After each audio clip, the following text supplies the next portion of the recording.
Absolutely, more yeah. information on theirs.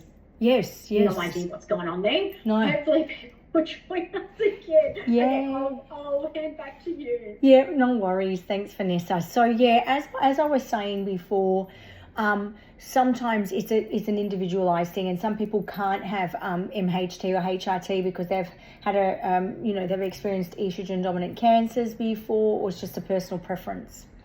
The gold standard for helping with GSM, as we know it right now in research, and it has been thoroughly researched, is vaginal estrogen.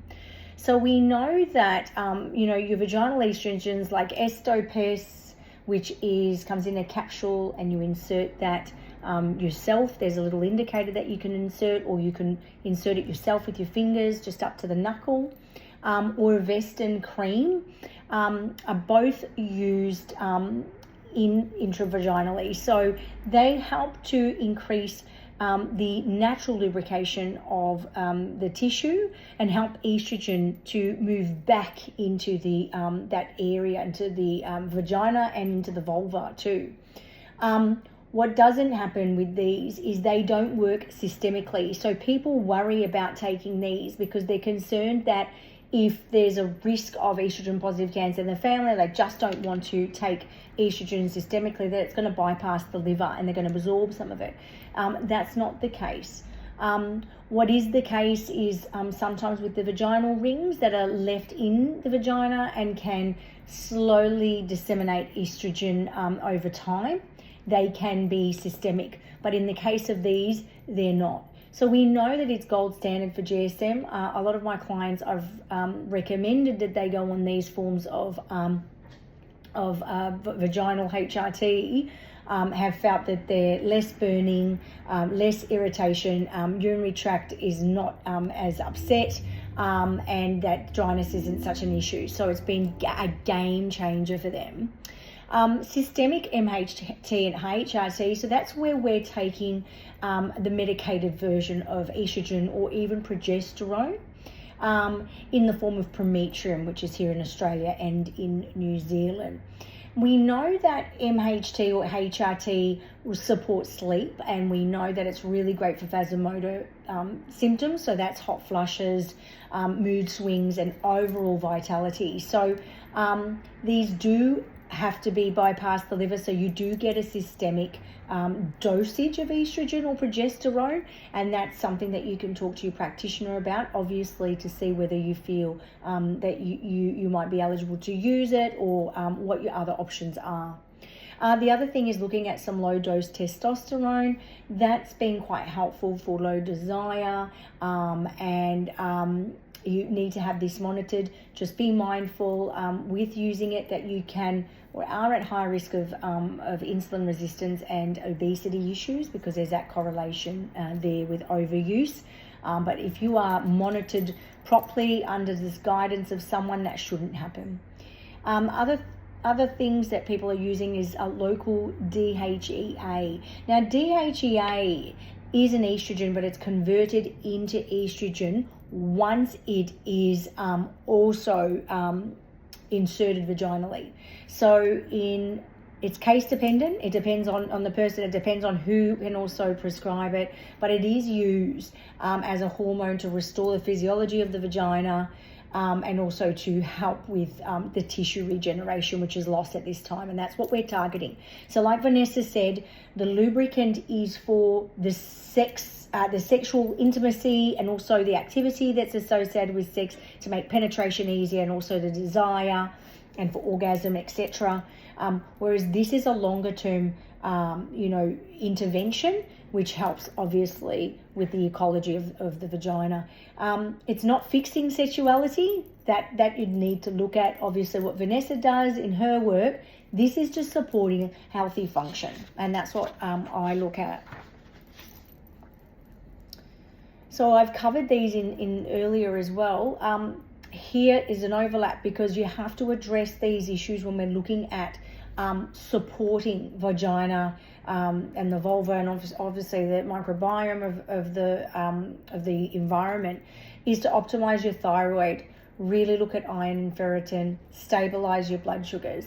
Vitamin D is really a missed one. We are predominantly vitamin D deficient in Australia, and that has a lot to do with our hormones when we're not having optimization. So if vitamin D is not at the level it needs to be, that can wreak havoc on hormones and hormonal imbalance and blood sugar instability. The other thing is omega-3s. If we're not having enough fats, we're not going to be horny. We need fats to produce hormones. So if you're really short chain in the essential fatty acids department, you're going to find that vascular and mood issues are going to be predominant. So that's something I would look into. You can look in your inflammatory markers in your blood test. If you need a copy of that, I've got a copy of what blood tests you need to get to see whether you need to bring those omega-3s up to scratch. Pelvic floor physiotherapy is a big one. If you know, pelvic floor physios out there can help women that have had prolapse, can help with traumatic births, can help with endometriosis, interstitial cystitis, all that stuff I was talking about. If that's an issue, have that checked as well. Address the insulin resistance, as I said. Really look at improving sleep quality, because it can wreak havoc on the quality of life and the quality of your sex life in general. And you're also your own body image. Nervous system regulation is a big one, and it's probably a buzzword that's been thrown around social media quite a bit now. And I've noticed that in the 8 months, probably last 8 months particularly, from here and there, it's everywhere. What is it? It's really looking at techniques that are going to help you to ground, that are going to help you to reduce your stress, that are going to help you to be present. Now, Vanessa talked a lot about being present in reaching, your desire and feeling like you can sort of carry on with those next steps towards, the end result. Nervous system regulation is really important to harness. And therefore, if you have trauma or there's some stress going on or something's humming in the background and you're not quite sure what it is, which could be reminding you that there's red flags, really address the nervous system. And there's different ways that you can do that. I'm happy to discuss that, and Vanessa has some strategies too. Okay, so look, I love herbs as a herbalist myself. Herbs in terms of this department in midlife libido, believe it or not, the research is scanty, okay? Even though I love them and I love to say, yeah, just take a herb and it will fix everything. I probably would have said that a decade ago, but going through the perimenopausal transition myself, I'm like, yeah, okay, tried that. Maybe we need to go elsewhere. But look, they're very supportive. They do not force desire, so don't expect to take them. Some clients will take them and think, oh, I'm not feeling anything. You need to look at it as a physiological state. So we're supporting the physiological state, our immune system, our adaptogenic response, our whole stress and well-being and allostatic load and all of those things, okay? Look, I'll run off a couple of these because there's quite a few. We know maca root is really good to support energy and sexual desire and mood, and it's used quite readily in a few of my protocols for perimenopause and menopause. Tribulus is more I give to men, or put in a support blend for men quite a lot, as well as Damiana.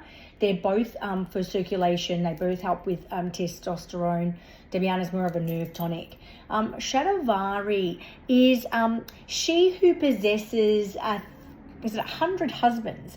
Now, Shatavari I've used in different tonics for increasing your desire, increasing your presence, again, what Vanessa said, with your sexuality. So I use it in fertility protocols. And what this does is it helps with lubrication, but it also helps with reproductive tissue. So really helpful for those at the reproductive stage. Saffron, I love. Saffron is similar to St. John's wort. It doesn't overclear the liver as much as St. John's wort does, but really some solid evidence base for mood support and also for libido changes. Saffron helps us to sort of come back home to the nervous system, which is what you need when we're looking at the midlife libido, definitely. Ashwagandha is an adaptogenic herb. It is quite good for stress resilience. It's great for pain, if you have that associated with sexual penetration, any pain. It reduces cortisol. It helps the tired and wired person, so it sort of fits into how you're feeling, but really good for stress and libido issues. So I would highly recommend that. Ginkgo biloba, which is normally used in memory, it helps with vascular blood flow. So it's actually really great for men. One I didn't put in there because it is dependent on bloods a lot, and I don't tell everyone and anyone to rush out and get it, is Vitex chasteberry. We know that Vitex chasteberry increases progesterone at the pituitary gland, so it's quite responsive to how the pituitary gland is. It can have some side effects in people, so it's not really great for everybody. You need to have a workup first. But we know that it supports vaginal ecology, tissue lubrication, and libido. If you want some more information on that herb, which is a wonderful ally for progesterone, feel free to message me or email me, or any way you want to contact me.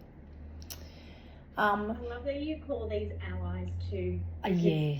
I, like you, I love herbs and stuff, and as you said, the research is scant when it comes Isn't to it? particularly around women. Yes. But yeah, I think people just think these will be quick fixes. They do. They're not. They're there to help support. It's even like Viagra, right? It's not an aphrodisiac. Yes. They just think they can take it and boom, they're done. No, all of these things are to support. So I love that you put more allies. Oh, thank you. Great. Yeah, they're kind of thrown in the kitchen, like when we're mass marketed at this lifespan. So a lot of herbal formulas put everything together, and that's when they start to work antagonistically. They need to be treated for what they are as individual herbs. They're our sisters, and we need to honor that as well. So it's really important, and this is why I've added this extra slide, because herbs work best when matched to the root cause. And this is where those mass marketed pills and supplements and all of those things that you see on social media that have everything but the kitchen sink in them won't always match the root cause of what's happening for somebody. And I'll often get people come to see me and they'll have adverse reactions to the herbs, and unfortunately those herbs get a bad rap. It's not the herbs, it's what they've been blended into. In a mass marketed situation. Anyway, so look at your stress, look at your energy levels. Am I depleted? Have I got energy? How is this vaginal dryness just an issue during sex, or is this a constant issue? Have I got pain? What are my hormonal shifts like? Are they being amplified with perimenopause? Is it perimenopause or menopause, or is it the terrain? Is it what was happening beforehand that has just become louder now and I'm only just hearing it? And looking at your mood factors and your vascular health. So really, when we're matching herbs to the pathophysiology of the body, we've got to make sure that we look at the root cause, because herbs will work with you when they're in the right environment and when you're ready to accept them. If you're not ready to accept them, they won't work so well. And we've all, you all experienced that with different ones that we've tried. We'll have our favourites and our non-favourites. And that's just a biological, biochemistry and physiological reason for that. Wow, have we come to the end for question time? We have, but we've gone over, so we might actually have to just unfortunately skip the Q&A. There was a comment asking just if we could share the slides. We will do that with the people, everyone who joined, even unfortunately those who weren't able to rejoin us. Hopefully we have answered a lot of the questions. I feel like we gave a lot of information anyway that probably people would like to digest a little bit, and then probably come through to us. But I will send the slides in an email to everyone, and both Sharon and I are available. If you've got any questions, please just come through to us. Thanks, Elise. And ask. Yeah, thank you very much for joining us tonight. We really appreciate it and hope that you enjoyed the session. And thank you, Sharon, for all your very insightful information. Thanks, Vanessa, for allowing me to co-host tonight with you. It was such an honour to be part of this, and I was so excited. Thanks, Sharon. All right, thanks, everyone. Thank you. Thanks, everyone. Very informative. Thank you. Awesome. Good to hear. Thanks for that. Bye. Everyone. Everyone else is off. It's just ours. Yep. Yep. No